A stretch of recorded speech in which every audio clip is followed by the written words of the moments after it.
I still remember the first time I saw him. Not the legend, not the myth, not the monster the papers would make him out to be. Just him. A young man with fire in his eyes and scars he hadn't earned yet. It was 1920, and the world was changing faster than any of us could keep up with. Brooklyn was a different animal back then. A breeding ground for ambition, violence, and men who refused to accept the hand they'd been dealt. My name was Vincent Moretti, but everyone called me Vinny. I was nobody important, just another kid trying to survive the streets of New York, running numbers and doing odd jobs for whoever would pay. But I had a talent. I could read people. I could see through the bravado, past the tough talk, straight into what a man really wanted. And what I saw in Alphonse Capone that cold winter morning was something that both terrified and fascinated me. I saw hunger, not the kind that comes from missing a meal, the kind that never goes away no matter how much you feed it. The year was 1920, and America had just declared war on itself. They called it the 18th Amendment, Prohibition. No more alcohol, no more saloons, no more freedom to have a drink after a hard day's work. The politicians patted themselves on the back, convinced they'd saved the country's soul. What they actually did was hand the keys to the kingdom to men like Al Capone. I was working at the Four Deuces back then, a dingy little place on South Wabash Avenue in Chicago's Levee District. It was owned by Johnny Torrio, a businessman in every sense of the word, except his business happened to be gambling, prostitution, and soon bootlegging. The building had 4 floors. The ground level was a saloon and speakeasy. The second floor housed gambling tables where men lost their paychecks and their dignity. The third floor was where the girls worked. And the fourth, well, nobody talked about the fourth. That's where disputes got settled. Permanently. Torrio had just brought in this kid from New York to help manage operations, Alphonse Capone. 21 years old, broad-shouldered, with slick-back dark hair and a face that would have been handsome if it weren't for those scars on his left cheek. 3 pale lines that looked like they'd been carved by a razor. People would later call him Scarface, though never to his face if they valued their health. The story I heard was that he got those scars working as a bouncer at the Harvard Inn back in Brooklyn. He'd made a crude comment to a young woman, not realizing her brother was Frank Galluccio, a small-time hood with a short temper and a sharp blade.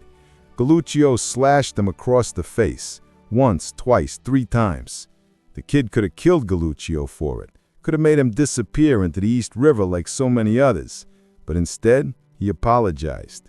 Years later, he'd even hire Galluccio as a bodyguard. That told me everything I needed to know about Al Capone. He wasn't just another thug. He was smart, strategic. He knew when to fight and when to forgive. But that's not what struck me most about him. It was the way he carried himself. Even as a young man managing a gambling joint in a whorehouse, he acted like he was already running the city.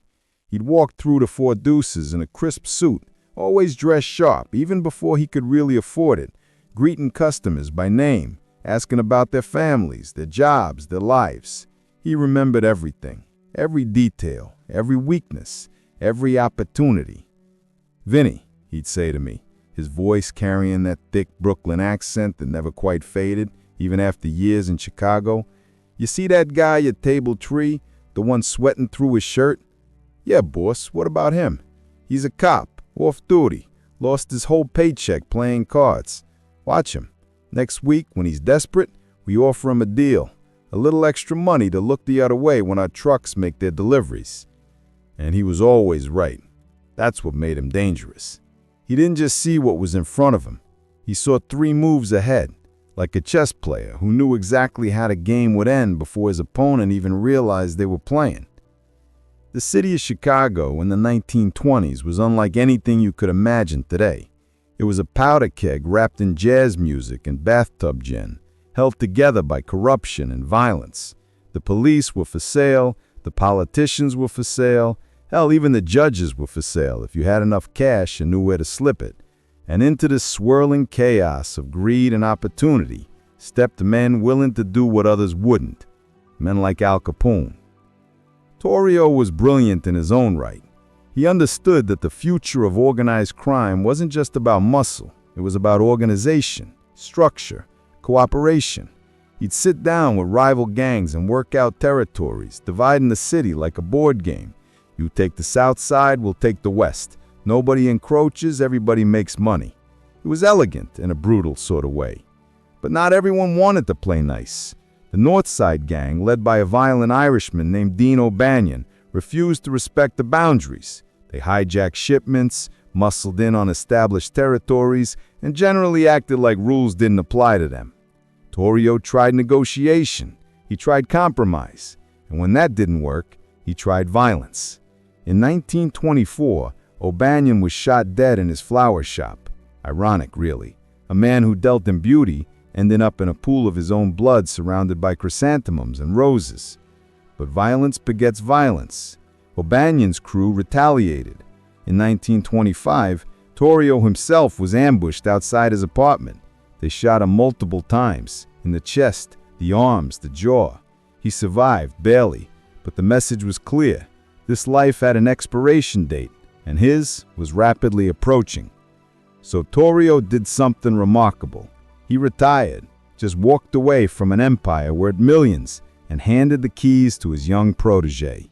26 years old, Alphonse Capone became the boss of the Chicago outfit, controlling gambling, prostitution, and bootlegging operations that stretched across the entire city and beyond.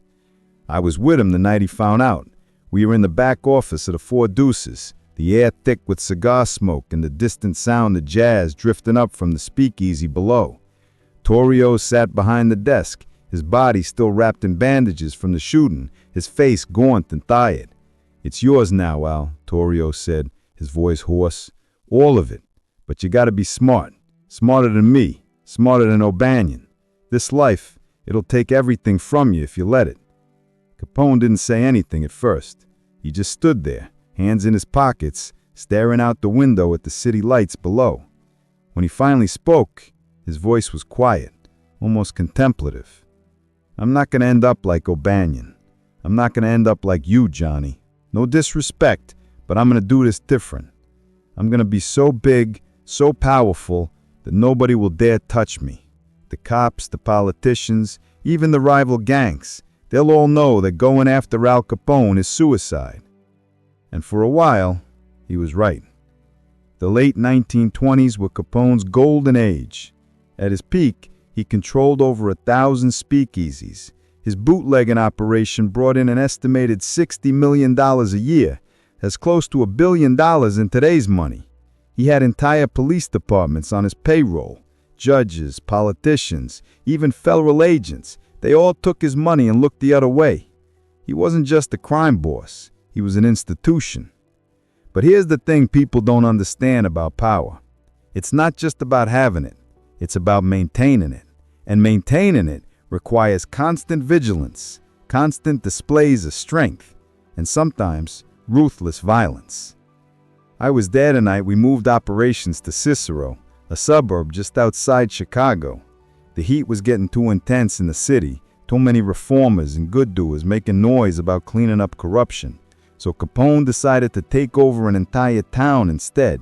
And I don't mean influence it, bribe a few officials. I mean completely, totally take it over. His brothers Frank and Ralph helped orchestrate the whole thing. They kidnapped election workers who opposed them, they threatened voters, they stuffed ballot boxes, they beat the opposition senseless in day-bright light. And when the dust settled, Capone's candidates controlled every major office in Cicero. The entire government apparatus belonged to him. But it came at a cost. During the takeover, the Chicago police force, probably the only cops in the state who weren't on the take, showed up to try and stop the madness. There was a shootout. Capone's brother Frank took 3 bullets and died in the street, his blood mixing with the dirt of the town they were trying to conquer. I watched Al's face when he got the news. For just a moment, the mask slipped. I saw grief, raw, unfiltered grief. His baby brother was dead, killed trying to build the empire Al had envisioned. But the moment passed quickly. His face hardened, his jaw clenched, and when he spoke, his voice was ice. "Make sure Frank gets the best funeral Chicago has ever seen. Spare no expense. and make sure everyone in Cicero knows they're either with us or they're dead. Frank's funeral cost $20,000, a fortune at the time. It was extravagant, almost grotesque in its opulence, but it sent a message. The Capone family took care of their own, even in death, and they never forgot. Despite the violence, Capone cultivated a public image that was in many ways brilliant. He wasn't just some shadowy crime lord hiding in the darkness. He was visible, present. He attended boxing matches, baseball games, the opera. He gave interviews to reporters, always dressed in expensive suits that earned him another nickname, Snorky, slang for shark-dressed. He opened soup kitchens during the Great Depression, feeding thousands of unemployed men who had nowhere else to turn. "I'm just a businessman," he'd say with that charming smile, "giving the people what they want. If they didn't want alcohol, I wouldn't be in business. I'm just supplying a demand." And a lot of people believed him. They saw him as a Robin Hood figure, a man who broke unjust laws and helped the poor. They conveniently forgot about the violence, the corruption, the bodies that seemed to pile up wherever he went. I knew better. I'd seen the other side. I'd been there when Jack Guzik, one of our guys, got roughed up by some small-time punk who didn't know whose toes he was stepping on. Capone tracked that man down personally, walked into a bar in broad daylight, pulled out a gun, and shot him in the head, just like that. One moment the guy was having a beer, the next he was dead on the floor, his blood spreading across the sawdust. No witnesses came forward. They never did. But maintaining an empire through fear and violence is exhausting, and it attracts attention, lots of attention. By the late 1920s, the federal government was starting to take notice. They couldn't get him on bootlegging. Too many witnesses were too scared to talk. They couldn't get him on murder. Same problem. So they tried something different. They went after his taxes. The Internal Revenue Service, of all things, was going to be Capone's downfall. Agent Elliot Ness and his team of untouchables, federal agents who couldn't be bribed, started raiding our breweries and speakeasies, gathering evidence of income that Capone never reported. Meanwhile, Treasury agent Frank Wilson dug through mountains of financial records, tracing money and building a case piece by piece. I remember the night Capone realized they had him. We were in his suite at the Lexington Hotel, his fortress in the heart of Chicago. He was standing by the window, looking out at the city he'd conquered, a glass of whiskey in his hand. "They can't beat me straight up, Vinny," he said quietly. "So they're going to nickel and dime me to death. Taxes. They're going to send me to prison for taxes. Can't we pay them off, make this go away?" He shook his head. "Ness and his boys, they can't be bought. I tried. Believe me, I tried. And Wilson, that son of a bitch is relentless. He's got records, receipts, witnesses. He's building a cage around me, one bar at a time." In 1931, Al Capone was indicted on 22 counts of federal income tax evasion. The man who'd built an empire worth tens of millions of dollars was going down for not paying the government its cut. The trial was a media circus. Reporters from across the country descended on Chicago to watch the fall of Scarface. The prosecution's case was damning. They showed that Capone had spent lavishly, expensive suits, custom cars, luxury homes, while claiming he made only $22,000 a year on his tax returns. They brought in witnesses who testified to seeing vast sums of money flowing through his operations. And when Capone took the stand to defend himself, the prosecutor shredded his lies with surgical precision. The jury deliberated for 8 hours. When they came back, the verdict was guilty. The judge sentenced him to 11 years in federal prison, the harshest sentence ever handed down for tax evasion at that time. The Emperor of Chicago was dethroned. He did his first stretch in Atlanta, where, because of his wealth and influence, he lived relatively comfortably. He had access to special privileges, could receive visitors regularly, and essentially continued running parts of his operation from behind bars. But the federal government wasn't about to let that continue. In August 1934, they transferred him to Alcatraz, the Rock, a maximum security prison on an island in San Francisco Bay, designed to hold America's most dangerous and incorrigible criminals. No more privileges, no more special treatment, no more contact with the outside world. Capone became just another number, AZ-85. I visited him once, years later, after he'd been released on good behavior in 1939. He was living in his Palm Island estate in Florida, a shadow with a man I'd known. The syphilis he'd contracted years earlier had ravaged his mind and body. He could barely hold a conversation. He'd drift in and out of lucidity, sometimes thinking he was still running the Chicago outfit, sometimes not knowing where he was at all. We sat on his porch, overlooking the bay, the Florida sun warm on our faces. For a moment, he seemed almost like his old self. "Vinny," he said, his voice weak and trembling. "Did we do good? Did it mean something?" I didn't know how to answer that. What do you say to a man who'd once controlled an empire but lost everything, who'd been feared and respected, then reduced to a confused invalid? "We survived, Al," I finally said. "In this life, that's something." He nodded slowly, then his eyes drifted away, back to some memory I couldn't see. He died on January 25th, 1947, at the age of 48. A massive brain hemorrhage, the doctor said. But really, it was the life that killed him. The stress, the violence, the constant paranoia, the disease. It had been eating away at him for years. They say Al Capone was a monster, and maybe he was. I saw him order men killed without hesitation. I saw him crush rivals and corrupt entire institutions. But I also saw him feed thousands of starving families during the Depression. I saw him weep at his father's funeral. I saw him build an empire from nothing, through sheer will and intelligence, even if that empire was built on blood and whiskey. History will remember him as Scarface, the notorious gangster who ruled Chicago with an iron fist.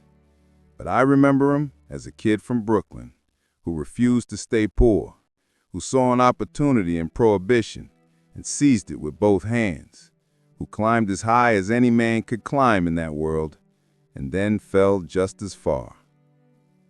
The truth is, Al Capone was a product of his time. America created Prohibition, and Prohibition created Capone. The politicians who passed the 18th Amendment thought they were saving the nation's soul. What they actually did was create the most lucrative criminal opportunity in history and hand it to men who were smart enough, ruthless enough, and hungry enough to take it. Would Capone have become a legend without Prohibition? Probably not. He'd have been just another small-time hood working the streets of Brooklyn, maybe running a gambling operation or working for some other boss. But Prohibition gave him a stage, and he performed like no one before or since. I'm an old man now. Most of the men I knew from those days are long gone. Some died violently, the way they'd lived. Others faded away, their empires crumbling as times changed and new players emerged. But the story remains. The story of how a poor immigrant kid with 3 scars on his face became the most famous gangster in American history. People ask me sometimes if I regret it, being part of that world, working for Al Capone, witnessing the violence and corruption. The honest answer is complicated. I saw terrible things. I did terrible things. Men died because of decisions I was part of. That weight don't leave you, no matter how many years pass. But I also saw something remarkable. I saw a man who refused to accept the limitations society placed on him, who built something from nothing, even if that something was dark and brutal. I saw the American dream twisted into its shadow image, the idea that anyone can rise to the top, no matter what it takes, no matter who gets hurt along the way. Al Capone proved that in America, even the son of Italian immigrants from Brooklyn could become a king. The fact that he ruled a kingdom of vice and violence doesn't change the fundamental truth of his ascent. He beat the system, at least for a while. And when the system finally caught up to him, it couldn't even take him down the way he had taken down so many others, with bullets and blood. They got him with numbers on a tax form. There's a lesson in that, I think. Not about crime or morality or justice, but about power. Real power doesn't come from guns or intimidation. It comes from institutions, from laws, from the slow grinding wheels of bureaucracy. Capone could bribe judges, threaten witnesses, and gun down rivals in the street, but he couldn't escape a ledger. He could not run an audit. The empire rebuilt with violence and charisma was undone by an accountant with a pencil and patience. I think about him sometimes, especially on quiet nights when the world feels very far away. I think about that young man I met in 1920, full of ambition and fire, convinced he could conquer the world. And I think about the broken man I visited in Florida, his mind destroyed, his empire gone, his legacy reduced to a cautionary tale. Was it worth it? The money, the power, the fear and respect? I don't know. I really don't know. All I know is that for a brief, violent, extraordinary moment in American history, Al Capone was the Emperor of Chicago. And nothing, not the police, not rival gangs, not even the federal government could touch him. Until they did. And when they finally brought him down, it wasn't with the violence he'd used to build his empire. It was with paperwork. There's something almost poetic about that. The most feared man in America undone by the most boring crime imaginable, tax evasion. The newspapers called him a lot of things: Scarface, Snorky, Public Enemy #1. But those were just names, labels slapped on by people who never really knew him. To me, he was always just Al. Brilliant, ruthless, complicated, and ultimately human. A man who reached for power and held it in his hands for a few glorious years before watching it slip through his fingers. The Chicago outfit continued after him, of course. The organization he built outlived him by decades, but it was never quite the same. Capone had been larger than life, a personality that filled every room he entered. The men who came after him were businessmen, cautious and quiet, trying to avoid the spotlight that had ultimately destroyed their predecessor. They learned from his mistakes. Maybe that's his real legacy, not the violence or the bootlegging or the corruption, but the lesson. You can build an empire, you can become a legend, but if you fly too high, if you shine too bright, someone will find a way to bring you down. And in America, that someone is usually the taxman. I'm telling this story now because the people who remember those days are dying off. Soon there'll be no one left who actually knew Al Capone, who worked beside him, who saw the man behind the myth. And when that happens, all that'll remain are the stories, the legends, the exaggerations, and the lies. So I want the truth to be recorded, at least as I saw it. Al Capone was not a hero. He was not a villain in the simple, cartoonish sense. He was a man, ambitious, intelligent, ruthless when necessary, generous when it served him, and ultimately consumed by the very empire he created. He was America's dark mirror, showing us what happens when the American dream loses its conscience. The world he ruled is gone now. Prohibition ended in 1933, and with it, the golden age of American organized crime. Or the Mafia continued, still continues, in diminished form, but it never again reached the heights it did in Capone's era. Times changed, laws changed, society changed, but the legend remains. And as long as people tell stories about power, ambition, and the thin line between success and destruction, they'll tell stories about Al Capone, the kid from Brooklyn who conquered Chicago and proved that in America, you can become anything you want, even a king. Even if that crown is made of blood, whiskey, and broken laws, even if it eventually crushes you. I close my eyes sometimes and I'm back there, back in the Four Deuces, the smell of cigar smoke and cheap perfume in the air, jazz playing from somewhere downstairs, and Al Capone standing by the window, looking out at the city lights, planning his next move. Always 3 steps ahead, always thinking, always hungry for more. "What are you thinking about, boss?" I asked him one night. He turned to me, and for just a moment, I saw something unexpected in his eyes. Not ambition or ruthlessness or calculation, just sheer weariness. "I'm thinking about how far we've come, Vinny, and I'm wondering how much farther we can go before it all comes crashing down." He was smarter than people gave him credit for. He knew. Even then, at the height of his power, he knew it couldn't last forever. Nothing does. But he kept pushing anyway, kept building, kept fighting, because that's what men like Al Capone do. They don't know how to stop. They don't know how to be satisfied. The hunger that drives him to the top is the same hunger that ultimately destroys him. The Emperor of Chicago rose higher than anyone thought possible and fell harder than anyone expected. His story is uniquely American, the promise of unlimited opportunity mixed with the reality of inevitable consequences. You can beat the system, but only for so long. Eventually, the system wins. It always does.